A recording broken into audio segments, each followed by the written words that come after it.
The Ironheads were in Halton Hills Saturday night taking on the Bulldogs. After the home team went up 1-0 early on a power play goal, the Ironheads got a chance of their own. Aiden Conlon rifled it home just past the shoulder of the Bulldogs goalie Blake Jensen. However, the Dogs would respond. Connor Brown takes the pass off a nice pick and roll, and he finishes in close, making it 2-1.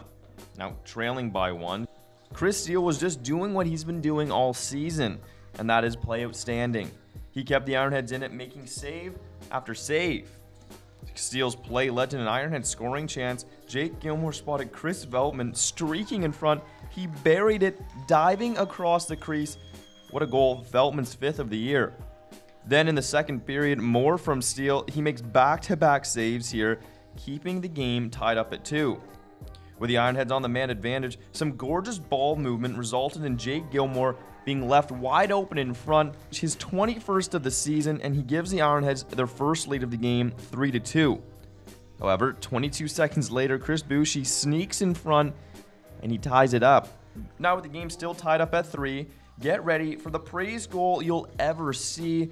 Adrian Torek-Orban gets the goalie looking around, it falls right to him, and he just places it in the back of the net. A goal he probably will never forget. Ironheads regain their lead. But the back and forth action continued.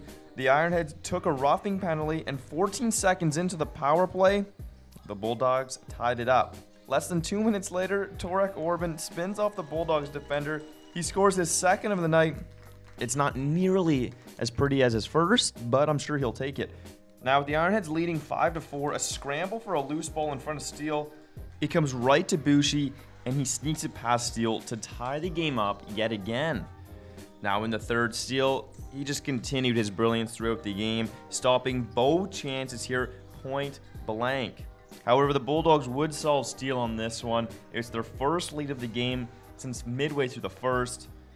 Trailing by 1, Colton Gaunt, who had a great game defensively, managed to dance around some can't beat Jensen. The Bulldogs would add one more, and they take it 7-5. Despite the loss, the Ironheads still own a playoff spot and are optimistic thanks to the performance from tonight's game. We just wanted to play full 60 minutes like we always go over talking about that. We have these lapses where our defense is really good and our offense is really good. We were just trying to find that perfect part in the middle where you can get the offense and defense both together in a good game. And I think a couple tough bounces with I think if you just keep playing the way we've been playing, right, obviously today the bounces weren't going our way, but I think ultimately, right, we're getting our looks, and it's only a matter of time before a lot of those shots are going to drop, and we're going to get those points. And I think we're still making a good push, right. We still got a lot of optimism going into the last into the home stretch here. So I think if we just keep playing the way we've been playing, we'll be doing just fine. And so if we play like we played tonight against those teams that we're fighting for the playoffs with, we should have a lot of success.